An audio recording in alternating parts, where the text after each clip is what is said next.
बातमी जळगावातून आहे। जळगावात महिलांच्या सुरक्षेचा प्रश्न ऐरणीवर आलाय। केवायसीच्या बहाण्यानं महिलेकडे शरीर सुखाची मागणी करण्यात आली आहे। अन्य महिलांकडे प्रेमसंबंधांची मागणी केल्याचा धक्कादायक प्रकार आता समोर आलाय। गोकुळ चव्हाण असं आरोपीचं नाव असून गोकुळ चव्हाणवरती विनयभंगाचा गुन्हा दाखल करण्यात आलाय।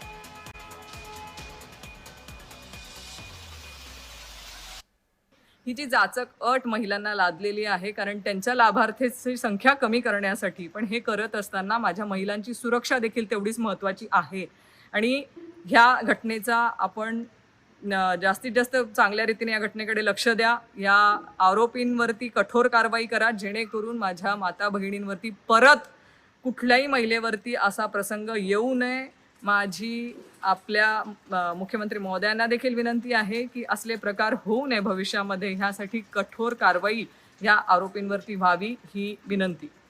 हे बदमाश सरकार आहे आणि या सरकारकडून कुठे ट्रक पेट्रोलची घटना लष्करी सामानात घेऊन जात असताना ट्रक पेट्रोलची घटना जशी झालेली आहे तशाच पार्श्वभूमीवर अशा अत्यंत किळसवाण्या घटना या घडत आहे। त्यामुळे खरात प्रवृत्ती या सरकारच्या माध्यमातून कुठेतरी बळावलेली आहे, हेच या प्रकरणाच्या माध्यमातून दिसून येतं। जळगाव शहर पोलीस स्टेशनच्या हद्दीतील जिंदालाल मिल परिसरातील पीडित महिलांनी आमच्या शहर पोलीस स्टेशनला फिर्याद दिली होती। त्यांच्या पतीचे मित्र त्यांनी त्यांच्याकडे केवायसीचे डॉक्युमेंट्स अपडेट करण्याच्या निमित्ताने घरी येऊन जवळीक निर्माण करायचा प्रयत्न केला होता आणि सांगितलं होतं की तुम्ही मला आवडतात आणि त्याबद्दल त्यांना विचारपूस केलेली होती। गुन्हा आता पीडितांच्या तक्रारीवरून पाठलाग करणे, मैत्री संपादन करण्याचा प्रयत्न करणे आणि त्याच्यात सतत महिलेला त्रास देणे यासाठी विनयभंगाचा गुन्हा दाखल केलेला आहे।